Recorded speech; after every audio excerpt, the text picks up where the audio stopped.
안녕하십니까. 국민에게 보고하다 김도우입니다. 오늘은 조국이 뭘 그리 잘못했는지 새로운 시각으로 한번 파헤쳐보는 그런 시간을 가져보겠습니다. 여러분, 조국에 대한 수사는 제가 고발했던 유재수 건으로 인해서 서울 동부지검에서 매우 급박하게 돌아가고 있습니다. 추가 조사가 더 있을지는 모르겠지만 이제 곧 구속영장을 청구할 것으로 보입니다. 여러분, 이 유재수 건이 왜 이렇게 급진전되었을까요? 그것은 바로 이 사안이 매우 중요하고 또한 매우 간단하기 때문입니다. 복잡할 거 없이 간단하니까 속전속결로 빨리 끝낼 수가 있는 것입니다. 그리고 유재수가 워낙에 갑질을 많이 하고 해먹은 게 많았기 때문에 세상에 그런 자를 봐줬냐? 이런 비난 가능성이 좀 크기 때문입니다. 무엇보다 특감 반원, 그리고 특감 반장, 반부패 비서관, 조국 수석, 여기까지 이어지는 이 결제 라인에 있어서 박형철 반부패 비서관이 용기를 내어서 솔직하게 진술을 해 주었기 때문입니다. 제가 이 사건 처음에 시작할 때 가장 큰 고민이 그거였어요. 이 사건의 키맨은 박형철 비서관이다. 박형철 비서관이 솔직히 얘기를 해주지 않으면 이것은 꼬리 자르기를 해버리면은 이거는 밝힐 수가 없는 거다. 저는 그걸 알고 있었거든요. 그렇지만 한편으로는 박형철 비서관이 본인이 조국을 위해서 그것을 다 책임질 이유가 없지 않습니까? 그래서 잘 될 거라고도 생각했습니다. 제가 약속한 대로 이 유재수 부분에 한해서는 박형철 비서관과 이인걸 특감 반장에 대한 고발을 취소할 생각입니다. 제가 이런 말씀을 드리는 것은 앞으로도 다른 사건에서도 솔직히 진실을 좀 말씀해 주시라, 이러한 취지가 좀 들어있는 것입니다. 자신이 책임이 없고 위에서 책임이 있더라도 솔직히 이렇게 말하는 거 사실 용기가 필요하거든요. 박형철 비서관은 자유민주주의를 수호하던 유명한 공안검사 아니었습니까? 당연히 우리 자유우파 아니겠습니까? 자, 이 박형철 비서관의 솔직한 진술로 인해서 조국에게까지 보고된 것은 기정사실화 되었습니다. 그러니까 조국이 그걸 부인하지 못하고 자신의 책임이 있다는 그런 말까지 했습니다. 조국이 뭐라고 했습니까? 정무적인 책임이 본인에게 있다고 했습니다. 이거는요, 사실상 회피하는 그런 의미죠. 이 말은 자신이 법적인 책임을 질 것은 아니다, 이런 거죠. 정치적인 책임은 있다, 그런데 법적인 책임은 아니다, 이렇게 얼렁뚱땅 스리슬쩍 넘어가려는 거죠. 여러분, 조국의 이 태도를 한번 보십시오. 서울중앙지검에서 자신과 가족들의 사모펀드 그 수사와 자녀들의 진학 문제로 인해서 조사를 받을 때에는 구차하다면서 묵비권을 행사하지 않았습니까? 그런데 이번에는요, 동부지검에서는 상세히 진술을 했다고 합니다. 사람이 참 일관성이 없죠. 이건 자신에게 불리하다 싶으니까 적극적으로 변소를 하는 것입니다.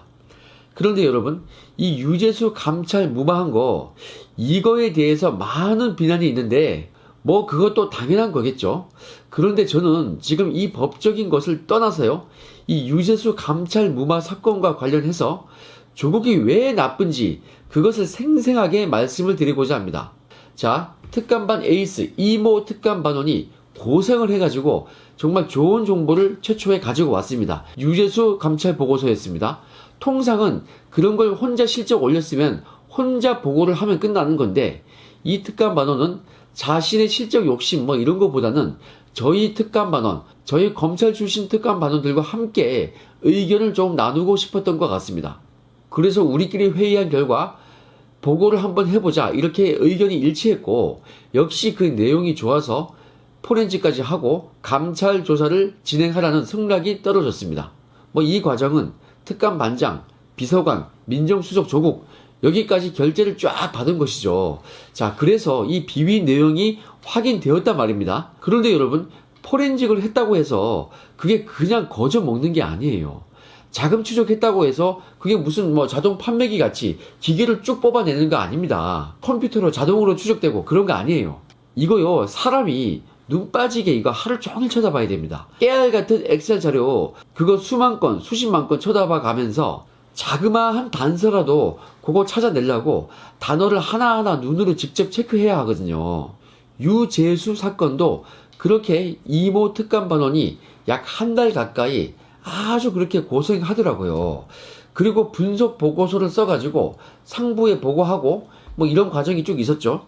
그래서 유재수를 소환 조사까지 한 것입니다. 그런데 이 특감반 입장에서는 유재수는요 2급 상당 고위공직자이고 전체 경제부처 공직자 중에서도 가장 노른자위인 금융위 금융정책국장이었거든요.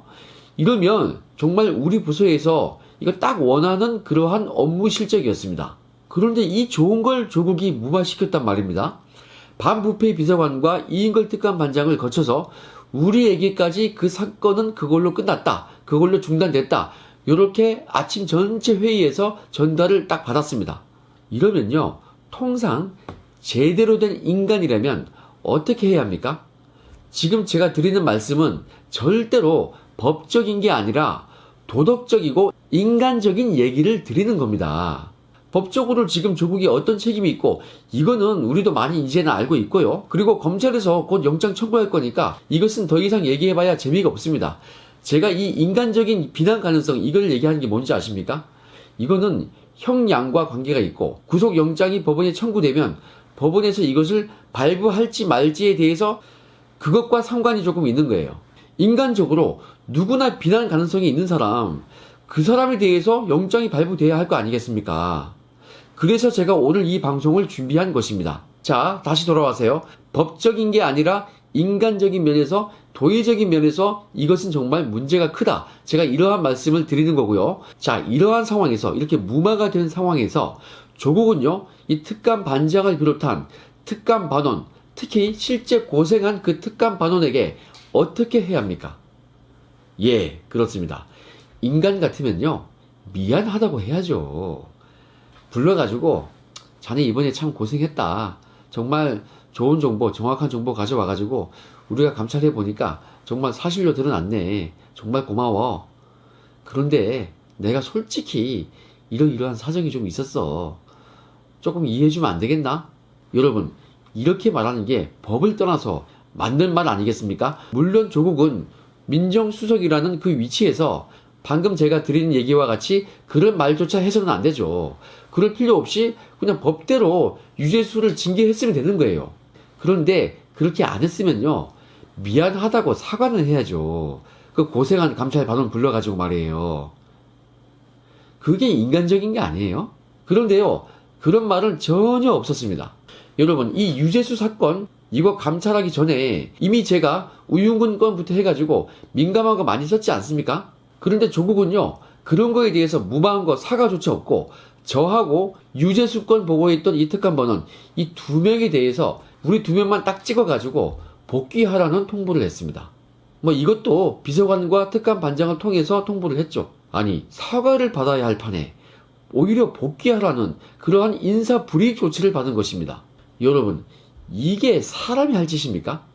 자기가 직권남용이라는 범죄를 딱 저질러 놓고 막 그랬으면요. 그 특감반원에게 고맙다고 하고 수고했다고 하고 미안하다고 해야지. 오히려 알 수 없는 이유로 우리 둘만 딱 찍어서 복귀하라는 통보를 1년도 안 돼가지고 들었습니다. 2018년 6월경에 그를 통보를 받았습니다. 여러분 그때는 저도요. 별건 감찰을 받기 전이었어요. 한참 6개월 전이었어요. 아무런 약점도 없었습니다. 그런데 조국은요. 미안해 하기는커녕 우리 둘만 딱 찍어서 검찰로 원대 복귀하라는 그런 통보를 했던 거 아니겠습니까? 여러분 이게 얼마나 고약한 짓입니까? 우리는요 칭찬은 받지 못하더라도 최소한 미안하다는 얘기는 들었어야 합니다. 유재수 감찰 보고서 그거요 우리 특감반에서 유재수 감찰 보고서를 딱 보고 했고요. 조국 자신이 휴대폰 뒤져보라고 승인 지시해가지고 우리는 시키는 대로 한 거 아니겠습니까? 그런데 조국 지시대로 시키는 대로 열심히 조사한 직원을 원대 복귀시키는 게 사실상 좌천 아니겠습니까? 얼마나 그 직원이 충격이 컸겠습니까? 우리 검찰에서는 있을 수가 없는 일이었어요. 물론 저도 억울하지만 청와대 3번째 근무하는 거니까 원대 복귀해도 괜찮았어요.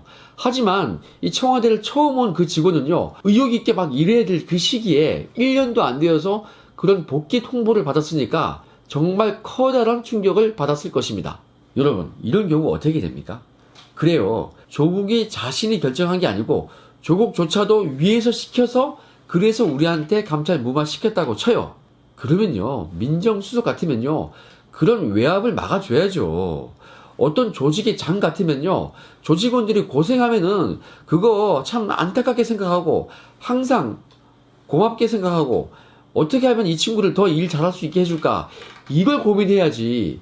위에서 지시한 거 이거 내가 꼭 관철시켜야 돼, 이런 식으로 일을 해야 됩니까? 조국은요, 그 감찰 활동하는 데 있어서 외압이 오는 것을 막아줘야 되는 사람 아니겠습니까? 그런 외압을 막아주지는 못할 망정, 오히려 부하내동해가지고 그런 외압을 자신이 받아가지고 그거 감찰 중단시킨 거 아니겠습니까? 그래요, 힘에 밀려서 할 수 없이 그렇게까지 했다 이거예요. 그러면 미안하다고 인간적으로 사과를 해야죠. 조국 선생, 혹시 이 방송 듣고 있으면요, 잘 듣고 반성 좀 하시오. 당신이 사람 같으면 인간적인 미안함을 그 직원한테 그런 거 얘기했어야 되는 거 아니에요? 사람을 소모품으로 쓰고 그냥 갖다 버리니까 당신이 안 좋은 일이 자꾸 생기는 거야. 이제 딱 두고 봐라. 당신도 이 정부에서 소모품이 되는 거 직접 몸소 겪게 될 거야. 이제 처벌받고 나면 앞으로는 제발 그렇게 살지 마. 사람을 부려먹고 이용해 먹지 말라고. 당신이 월급 준 것도 아니잖아. 당신이 가지고 있었던 그 힘은 국민으로부터 위임받은 거지 당신 개인 소유가 아니라고. 여러분, 이렇게 남에게 이유 없이 상처를 주면요, 반드시 돌려받는다는 거, 이것을 이 대한민국에서 모든 국민이 보는 앞에서 보여지기를 원합니다. 조국은 이제 곧 구속영장이 청구될 것으로 보입니다. 저는 이에 대해서 이미 구속 예정 증명서를 발부를 해준 적이 있습니다. 이제 그 구속 예정 증명서는 구속 확정 증명서로 변경이 될 것입니다. 조국이 구속되는 딱 그날 그 증명서를 여러분들이 보시는 앞에서 새로 발부를 해줄 예정입니다. 저는 이미 조국에게 살 길을 그동안 많이 알려줬습니다. 그리고 얼마 전에는 마지막 반전 카드를 또 알려주었습니다. 조국이 이 방송을 보고 만약에 반성을 한다면요, 그 마지막 카드처럼 크리스마스가 오기 전에, 이 연말이 끝나기 전에 우리 국민들에게 좋은 선물을 선사해 주기를 기대하고 있습니다. 그러니까 조국씨, 윗선이 누군지 좀 불라고. 유재수건 윗선 누군지 불고, 울산시장건 위에서 누가 시켰는지 불라고. 그리고 그거 알지? 드루킹 수사 상황 알아보라고 했던 거, 그건 또 누가 시켰는지 불어야 할 거 아니야. 이런 식으로 불어야 할 게 너무 많아. 그것을 싹 다 인정해야 당신은 용서를 받는 거라고. 여러분, 조국이 이 모든 범죄 행위에 대한 윗선, 그 사람이 누군지 확실히 불 날이 과연 올까요? 여러분, 아직 믿어지지 않죠? 하지만 여러분, 긍정적으로 생각하고 기대해 본다고 해서 우리에게 손해볼 것은 전혀 없는 것입니다.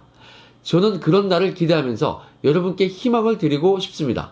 청와대에서 벌어진 각종 범죄 행위들, 그 배후에 그 최종 지시자가 누군지 그자가 드러나길 기대하면서 오늘 방송은 여기까지 하겠습니다. 구독 안 하신 분들께서는 구독 버튼 눌러주시고요. 저는 내일 또 좋은 영상으로 찾아뵙겠습니다. 즐거운 하루 되십시오. 감사합니다.